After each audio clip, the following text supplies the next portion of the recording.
Ahora vamos a hablar en una primera parte de algunas patologías frecuentes, acné, impétigo, algo de los cánceres también en piel. Vamos a hablar de enfermedades ampollares también, que es un tema muy importante. Y posteriormente hablaremos de algún otro grupo de enfermedades que también son tocadas en algunos exámenes de residentado. Primero vamos a hablar del acné. Como ustedes saben, el acné es una enfermedad inflamatoria, ¿no?, que generalmente aparece con la adolescencia, ¿ya? Aparece aproximadamente a los 12 años, 14 años en algunas personas, y que suele remitir aproximadamente al término, ¿no?, de la juventud, a los 28, 30 años. Algunas series hablan de 32 años de edad. Durante este tiempo, durante este lapso, esta enfermedad tiene exacerbaciones y remisiones. En realidad no tiene una cura definitiva durante este tiempo. Esto principalmente a sus procesos fisiopatológicos, fisiopatogénicos, ¿no?, ya claramente establecidos hoy en día. Sin embargo, esta edad no es patrimonio de la enfermedad. O sea, no solamente afecta a adolescentes o jóvenes. También puede haber acné en niños, es lo que llamamos el acné neonatal. Y puede haber también acné en adultos, mayores de 35 años, 40 años pueden presentar acné. En estos casos es necesario obviamente hacer mayor estudio, ¿no? La clínica ustedes la conocen, ¿no? La lesión típica del acné es el comedón. Si a ustedes les ponen un caso clínico donde describen una lesión que corresponde a comedón, no hay que dudar en marcar, ¿no?, acné. También puede presentar pústulas, quistes, nódulos, ¿no?, dependiendo del grado de afectación, dependiendo del tipo de acné. Vamos a ver más adelante la clasificación actual del acné, ¿no? Y acerca del tratamiento, mencionar que las tetraciclinas siguen siendo los medicamentos de elección, ¿no? En acné moderado, moderadamente severo, son el tratamiento de elección, principalmente por sus efectos antimicrobianos, bacteriostáticos, bactericidas, y también porque presentan un efecto antiinflamatorio per se, ¿ya? Aparte, obviamente, los retinoides tópicos y de la isotretinoína, que es reservado para casos de acné severo. Entonces vamos a hablar. Hemos visto que en Estados Unidos, por ejemplo, el 80-90% de personas menores de 21 años han tenido acné en algún momento, ¿ya? Es menos frecuente en mujeres mayores de 25 años, ¿no? Si encontramos, eso es muy importante señalar, si encontramos una mujer mayor de 25 años, ya casi mayor de 30 años, que está presentando episodios recurrentes de acné, o en todo caso se le está cronificando la enfermedad, descartar alteraciones hormonales, ¿no? No olvidemos el SAHA, el síndrome SAHA, ¿no?, hirsutismo, acné, seborrea, ¿no?, y amenorrea o dismenorrea. Esto principalmente en casos de síndrome de ovario poliquístico, en trastornos hormonales, donde hay una secreción exagerada de testosterona en mujeres. Obviamente el impacto social que deja el acné, principalmente en los jóvenes, es en muchos casos fatal, ¿no? Porque entran en algunos casos de depresión severa, ¿no?, que comprometen la salud mental de las personas. Miren, esta es una imagen en la que se correlacionan fotografías e imágenes histopatológicas, ¿no? Por ejemplo, aquí vemos la típica lesión del comedón cerrado, ¿no? Miren, este es un folículo piloso, un complejo pilosebáceo. Vemos que hay un aumento de volumen de la glándula sebácea, ¿no?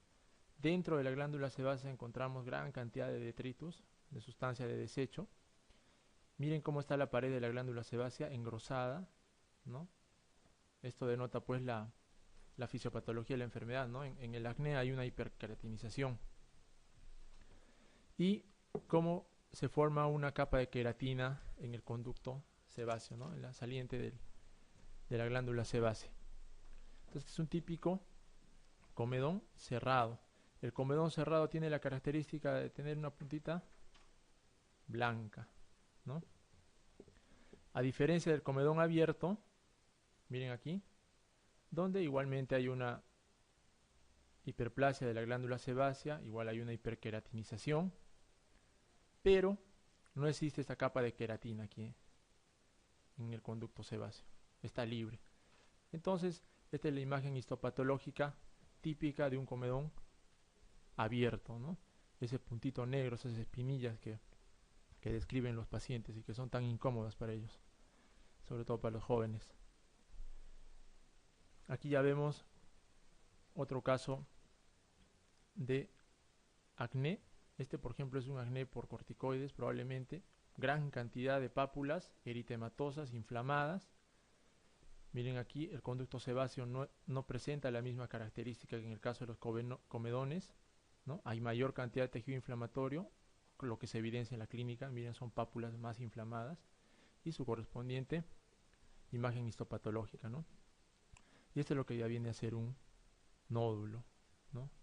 Un nódulo ya con una capa más marcada de queratina, ¿no? Y clínicamente lo podemos palpar. Es una forma severa de acné.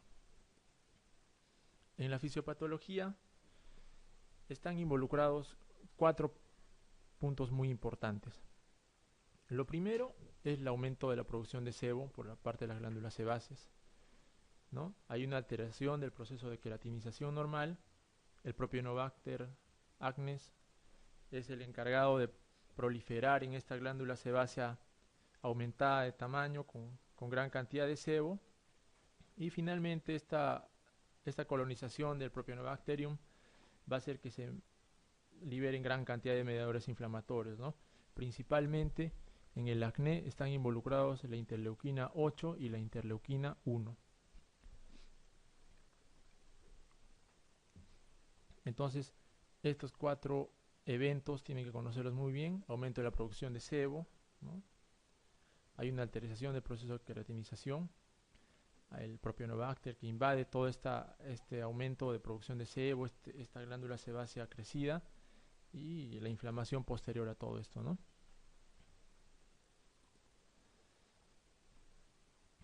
Aquí vemos también los eventos fisiopatológicos en el acné, ¿no? Miren cómo hay un aumento de la producción del sebo, ¿no? Hay un aumento del crecimiento de la glándula sebácea, ¿no? Los corneocitos se van a empezar a acumular alrededor de todo este aumento de las glándulas sebáceas. Va a producirse simultáneamente un proceso inflamatorio marcado, ¿no? Y finalmente se va a formular el nódulo, la pústula, la pápula, el comedón. Antiguamente se clasificaba el acné en 3 tipos, ¿no? Algunos hablaban de 4 tipos: en el leve, moderado y severo. Posteriormente se agregó al moderado un moderadamente severo, o sea, 4, ¿no? Esto estaba de acuerdo a la cantidad de lesiones que presentaba el paciente, ¿no? Y principalmente dividiendo las lesiones en comedogénicas y no comedogénicas, ¿no? O inflamatorias. Entonces, por ejemplo, un acné leve se caracterizaba por presentar comedones, ¿no? Muy pocas pápulas o pústulas inflamatorias, y el número generalmente era menor de 10, ¿no? Comedones en número menor de 10, pocas lesiones inflamatorias, pocas pústulas, ¿no? Hablábamos de un acné moderado cuando este número de comedones, ¿no?, estaban entre 10 y 40 y aumentaba la cantidad de pústulas, de lesiones inflamatorias, ¿no? Entonces era un moderado, de 10 a 40 lesiones. Moderadamente severo, igualmente presentaba comedones, pústulas, lesiones inflamatorias, y se añadían además nódulos, ¿no? ¿Y qué número era aquel clave? De 40 a 100 más o menos, ¿ya? Y en la forma severa se hablaba de mayor de 100 lesiones aproximadamente en cara, y la cantidad de nódulos y quistes era pues marcada, ¿no? Entonces esto era más o menos la descripción de la clasificación del acné, ¿no? Leve, moderado, moderadamente severo y severo. principalmente cuando se presentaba en cara, ¿no? Hay que señalar también que las formas severas están relacionadas con la presentación de las lesiones en tórax anterior o posterior.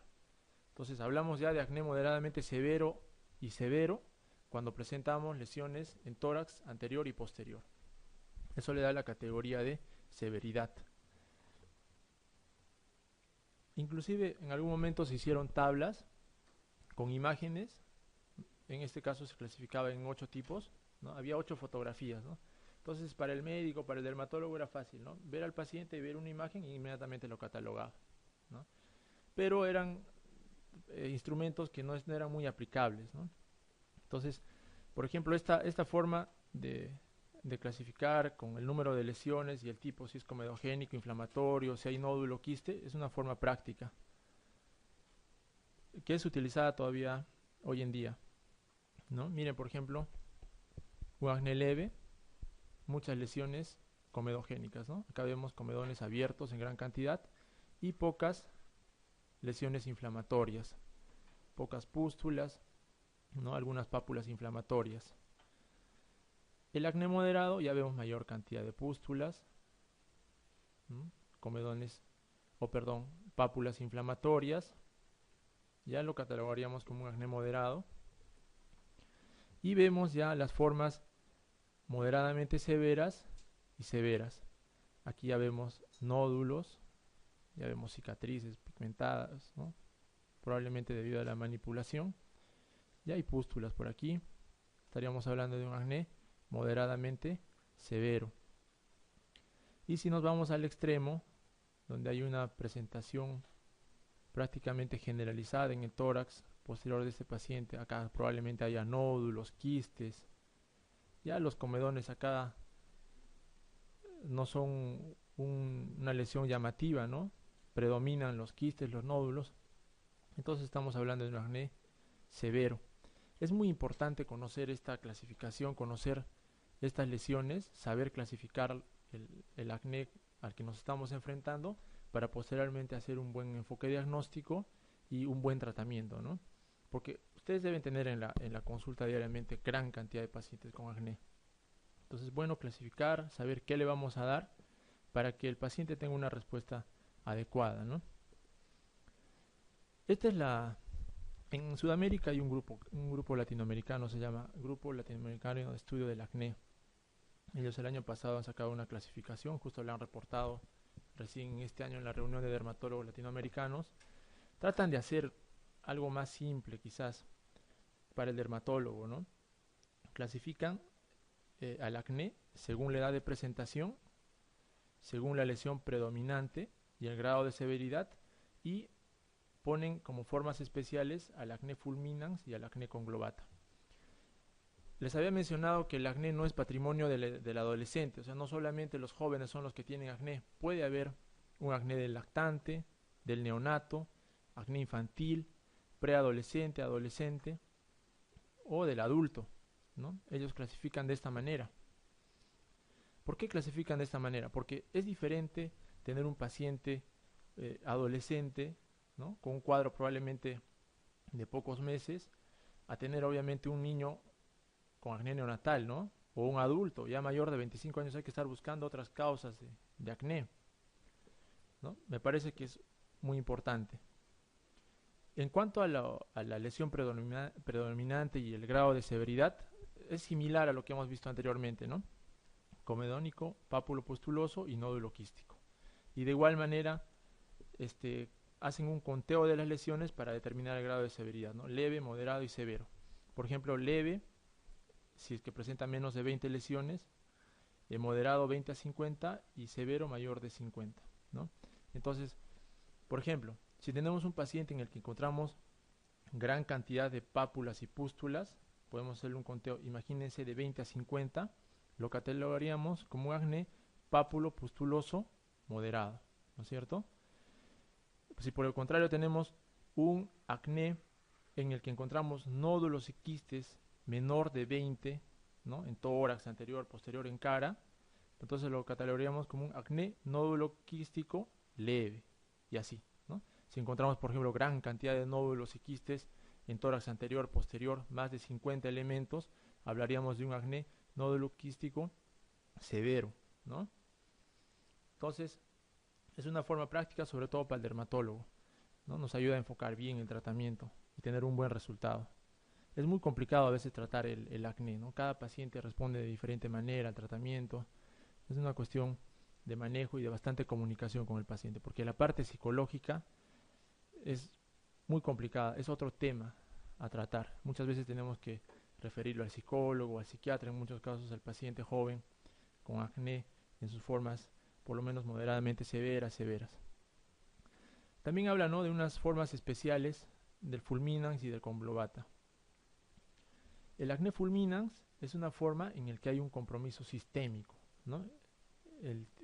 La verdad que yo nunca he visto un paciente con acné fulminans, ¿ya? Pero se describe a un paciente joven, ¿no?, con un acné nódulo quístico severo, pero que aparte de este compromiso clínico presenta compromiso sistémico. Aparte del compromiso en piel, presenta un compromiso sistémico, fiebre, leucocitosis, ¿no? En muchos casos el paciente puede llegar séptico. En este caso estaríamos hablando de un acné fulminans. El conglobata vendría a ser una forma semejante a un acné severo, ¿no?, que compromete cara y que compromete tórax anterior y posterior, ¿ya? Pero no hay compromiso sistémico. A propósito del tema. Un joven de 18 años presenta un cuadro clínico de instauración brusca consistente en fiebre, dolor articular, erupción aguda de pápulas, pústulas, nódulos que evolucionan a úlceras y costras, localizada en el tronco fundamentalmente. Acompañado de leucocitosis, ¿qué diagnóstico de los siguientes debe sospechar en primer lugar? Varicela, exantema medicamentoso, foliculitis aguda, acné fulminans o acné conglobata. Entonces, en este caso, podríamos de repente pensar en un acné conglobata, ¿no? El acné conglobata es, si lo vemos con frecuencia, hay pacientes con compromiso severo de la piel, jóvenes. Pero acá el tip, digamos, es que este paciente viene con un cuadro séptico, ¿no? Tiene leucocitosis, fiebre, probablemente esté comprometido sistémicamente. Entonces la respuesta, acné fulminans, ¿no? Varicela, el paciente puede venir también con compromiso sistémico, ¿no? Un paciente con varicela, sobre todo si es adulto, los pacientes vienen con leucocitosis, fiebre, marcado malestar general, artralgias, ¿no? Pero las lesiones elementales en varicela, no se olviden, son vesículas, costras y pústulas en diversos estadios, ¿no? El exantema medicamentoso, en general los exantemas no van a presentar nódulos, ¿no? Pueden presentar úlceras quizás, costras, pero en los exantemas principalmente vamos a encontrar podemos encontrar lesiones vesiculares, podemos encontrar ronchas, podemos encontrar úlceras cuando ya el exantema está marcado y ha tenido una evolución larga, ¿no?, por lo menos de una semana. Pero un cuadro agudo de instauración brusca, no. La foliculitis aguda, en la foliculitis igualmente la lesión típica es la pústula, ¿no? Pústula es pequeña, va a ser menor de 0.5 milímetros, no vamos a encontrar nódulos, no vamos a encontrar quistes. Entonces creo que aquí la respuesta está clara, acné fulminans. En cuanto al tratamiento del acné, es muy recomendable instaurar tempranamente y hay que ir agresivamente dependiendo cómo estemos viendo al paciente con el tratamiento, ¿no? Esto para evitar las enfermedades, la consecuencia psicológica principalmente. Acné rosácea. A ver, vamos a hacer una pregunta aquí. El acné rosácea se ha relacionado con Propionobacterium acnes, Demodex folliculorum, Staphylococcus aureus, Pityrosporum ovale o Staphylococcus epidermidis. Más adelante vamos a hablar de acné rosácea. Antiguamente se hablaba de acné rosácea como un tipo de acné, ¿ya? Pero hoy en día se sabe que rosácea es una patología totalmente distinta, tiene otra fisiopatogenia, ¿no? Se ha relacionado justamente con el Demodex folliculorum en un 30-40% de casos nada más. Tampoco es que este sea el agente causal de la rosácea, ¿no? Pero sí, en algunos casos se da el tratamiento para Demodex responden muy bien los pacientes con rosácea. Cuando hablamos de un paciente con rosácea, hablamos generalmente de una paciente mujer, ¿no? Más o menos joven adulta, que acude por presentar lesiones eritematosas en cara. Eritema generalmente en región malar, en mentón y en frente, ¿no? Y es típico que el paciente pues nos diga que este eritema se marca más cuando la paciente consume ají, cuando esta paciente consume cosas muy calientes, cuando esta paciente entra en situaciones de estrés, cuando está muy alterada, ¿no? Entonces, podríamos aquí en este caso marcar Demodex folliculorum, salvando obviamente lo que les menciono, ¿no? Acné rosácea como término ya no existe, ¿ya?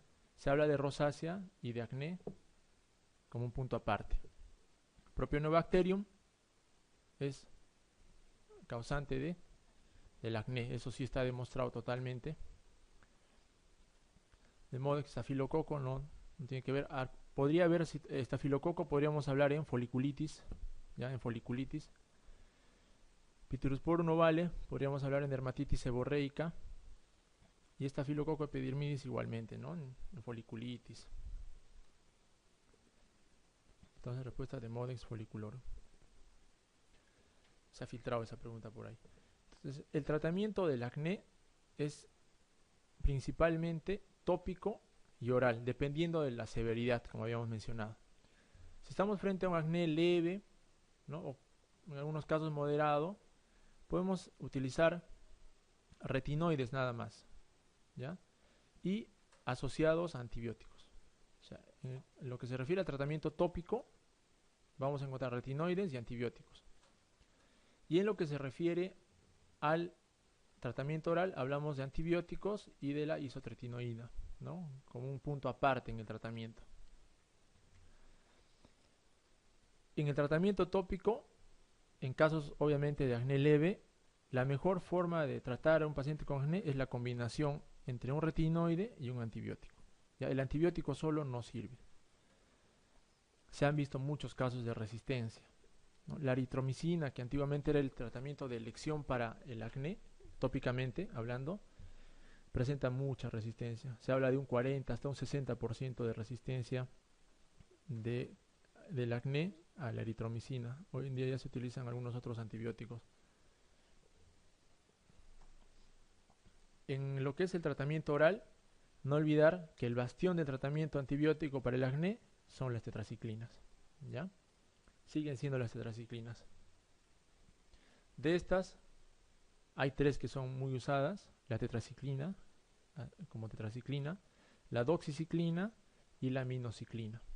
¿Ya? Lo he mencionado en orden más o menos de efectividad. Al último, la aminociclina, que es la más efectiva, pero también es la más cara y la que tiene más efectos adversos.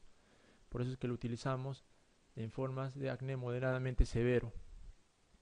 Por lo general, con la doxiciclina van muy bien los pacientes, ¿ya? Ahorita el tratamiento de elección para el acné es doxiciclina, ¿no? Hablando de formas moderadamente severas y moderadas. Y para formas severas, la isotretinoína, ¿no? La isotretinoína, que es un medicamento que lo reservamos para casos especiales, para casos severos de acné, que no responden al tratamiento antibiótico que habíamos mencionado. Esto principalmente por la gran cantidad de efectos adversos que produce la isotretinoína, ¿no? Y en nuestro país por el costo, es muy costosa. Como alternativa a la tretinoína, en casos de acné severo, podemos utilizar Dapsona, ¿ya? Este medicamento está permitido para el tratamiento de acné. En pacientes con acné con Globat en algún momento lo hemos utilizado, tiene muy buena respuesta. Aparte del efecto antibiótico, tiene un efecto antiinflamatorio buenísimo la Dapsona, pero la salvedad también son los efectos adversos, ¿no? Muy hepatotóxico. Entonces, en cuanto al tratamiento tópico, y hablando de los retinoides, estos van a presentar acción anticomedogénica, van a ser comedolíticos, van a inhibir mediadores inflamatorios, van a facilitar la penetración de otros medicamentos tópicos, principalmente los antibióticos. Es por eso que nuevamente les menciono, se tiene que utilizar retinoide con antibiótico tópico, las combinaciones. Y disminuyen los ácidos grasos libres de los microorganismos. Tienen varios efectos, los retinoides son una gran cosa en el tratamiento del acné. Tenemos entre los retinoides el ácido retinoico, el adapaleno y el tazaroteno. Nosotros aquí en el Perú utilizamos el ácido retinoico y el adapaleno. Son los más utilizados. A ver si ustedes alguna vez recetan, se receta el ácido retinoico al 0.025% y el adapaleno se utiliza al 0.1%. ¿Ya? Acá ven, miren, tenemos acá las formas de presentación del ácido retinoico, retinoína también se llama. 0.025, hay al 0.05 y al 0.1 ya no, que es muy fuerte, eso no lo utilizamos por lo general. Estos van a producir eritema, descamación, fotosensibilización y pueden producir desencadenamiento de acné pustuloso. Por eso es recomendable utilizar con antibiótico asociado. Y el adapaleno, nuevamente les menciono, vienen en presentaciones en crema o en gel al 0.1% y al 0.3%. Igualmente presenta eritema y descamación. Es el que menos efectos adversos va a presentar el adapaleno. Es el más utilizado. Y el tazaroteno, que es muy utilizado en Estados Unidos, pero que presenta mucha irritación. En cuanto a los antibióticos o a los antimicrobianos que se asocian a los retinoides en el tratamiento oral el tratamiento tópico del acné, tenemos a la eritromicina, a la clindamicina y al peróxido de benzoilo. Son los más utilizados. ¿Ya? Eritromicina ha presentado muchos casos de resistencia, por eso que ya no se usan mucho. La clindamicina es muy utilizado. Existen combinaciones ya preparadas de adapaleno con clindamicina que tienen muy buen resultado en casos de acné leve y algunos casos de acné moderado. El peróxido de benzoilo también es un medicamento que degrada proteínas de las bacterias porque libera radicales libres, ¿no? Tiene muy buen efecto también. Antibiótico, bacteriostático, bactericida. Este medicamento puede ser utilizado solo, también tiene muy buen efecto. Tiene como efectos colaterales que decolora la ropa, el cabello y produce resequedad e irritación, gran resequedad e irritación. Entonces, hablando del tratamiento tópico para el acné, hemos hablado que se utiliza retinoides y antibióticos, ¿no es cierto? Mejor la combinación, o sea, retinoide más antibiótico, eso es lo ideal, ¿ya? En lo que son retinoides, el que se usa más es el adapaleno, ¿ya? Y en lo que son antimicrobianos, utilizamos clindamicina y peróxido de benzoilo, muy poco eritromicina, ¿ya? Hay combinaciones de clindamicina, adapaleno y hay combinaciones de peróxido de benzoilo con clindamicina también, ¿ya? El peróxido de benzoilo minimiza el riesgo de resistencia bacteriana. Se dice que la resistencia al peróxido de benzoilo de Propionibacter es 0%. No hacen resistencia a este medicamento. No se recomienda el antibiótico tópico como monoterapia, les mencionaba. Ya, y se puede asociar ácido retinoico con clindamicina o adapaleno con clindamicina. Pero el más utilizado, adapaleno con clindamicina. Y estas son algunos agentes tópicos, ¿no? Les hablaba del ácido retinoico, del adapaleno, tazaroteno y de los antimicrobianos o antibióticos, peróxido de benzoilo, clindamicina y también hay combinaciones de peróxido de benzoilo con clindamicina. Pero bueno, ustedes lo que tienen que conocer es que adapaleno como retinoide es muy utilizado y clindamicina y peróxido de benzoilo como antibióticos son también muy utilizados, ojo, en formas leves y algunas moderadas de acné, ¿ya? Porque si tenemos un acné moderadamente severo, ya es necesario iniciar tratamiento oral con antibióticos. O también podemos utilizarlo en formas resistentes, en formas resistentes de acné leve, podemos utilizar también el tratamiento oral. Igualmente la eritromicina, que antiguamente se utilizaba para el acné, se ha visto que presenta gran resistencia. Es por eso que hoy en día el tratamiento de elección son las tetraciclinas. Los antibióticos van a disminuir las lipasas bacterianas del Propionobacter, van a tener efectos inmunomoduladores también, antiinflamatorios por inhibición directa, y van a intervenir en la mitosis de los linfocitos, ¿no? Disminuyen las citocinas inflamatorias, la 1, la 6, la 8, no se olviden, y también promueven la secreción de algunas citocinas antiinflamatorias, la interleuquina 10. Esto es importante. Las ciclinas, o sea las tetraciclinas, pueden modificar la vía del complemento mediante la disminución de la actividad del factor del complemento 3.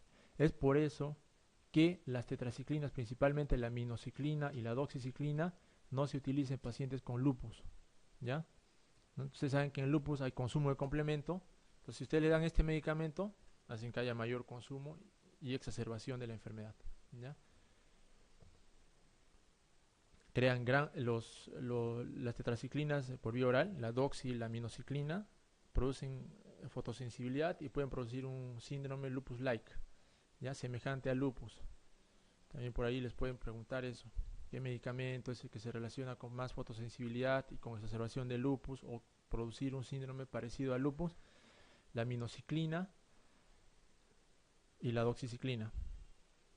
En estos pacientes, obviamente con mucha fotosensibilidad, lúpicos y que presentan acné, que no es infrecuente, ya que estos pacientes toman mucho corticoide, hacen acné refractario, se puede utilizar acitromicina, se puede usar sulfametoxazol con trimetropin, que también es otro medicamento que se utiliza en el acné, ¿no?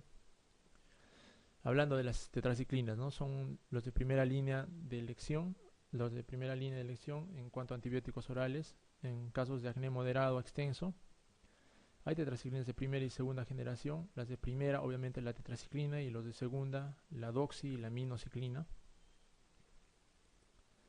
La doxiciclina, la dosis, eso también para que lo sepan, cuando quieran recetar a algunos de sus pacientes, 100 miligramos por día, ¿no? El tratamiento mínimo, 15 días. Normalmente damos 30 días de tratamiento generalmente. Si ven que el acné está muy encendido, hay muchas pústulas, no hay nódulos, no hay quistes, pueden darle hasta 2 veces por día, por 30 días sin ningún temor. Responden bien a la segunda semana, ya se están limpiando.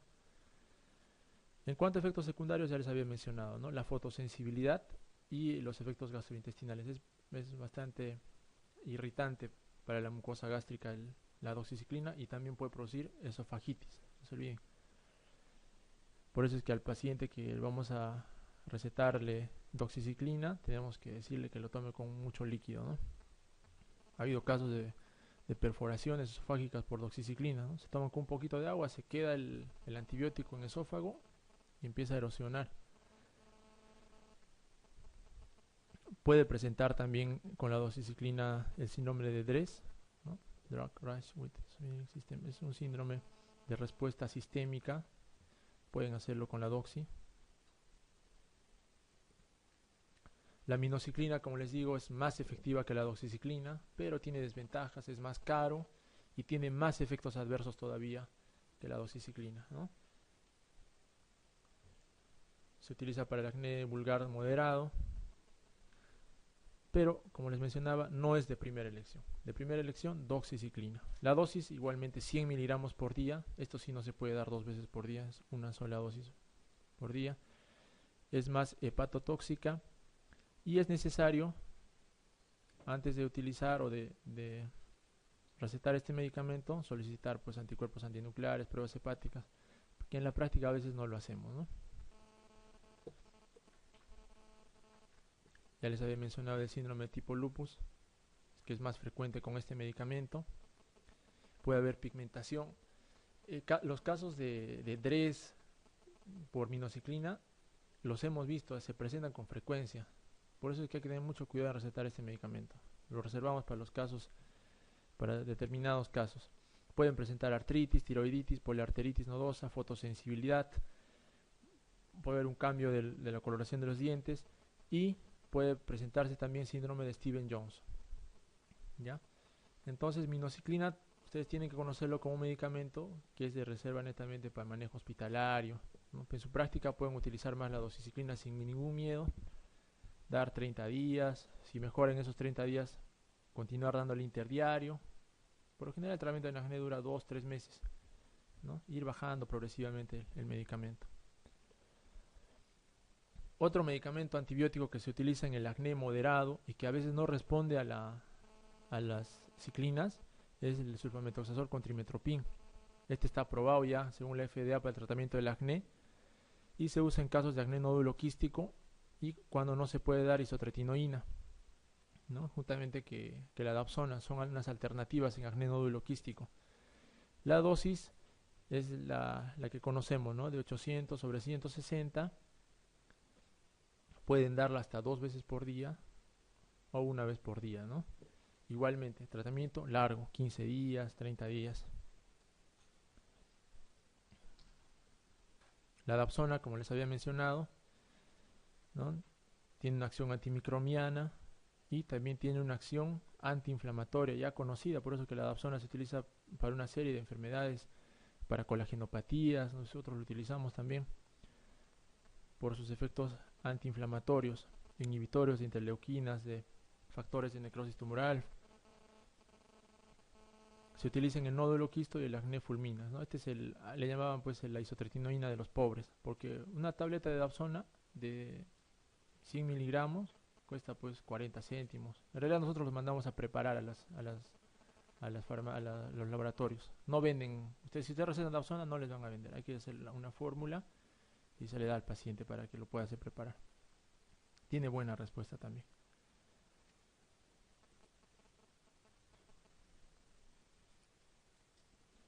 Dapsona, antes de recetar dapsona hay que solicitarle dosaje de glucosa 6-fosfato, ¿no? Si hay déficit no se le puede dar.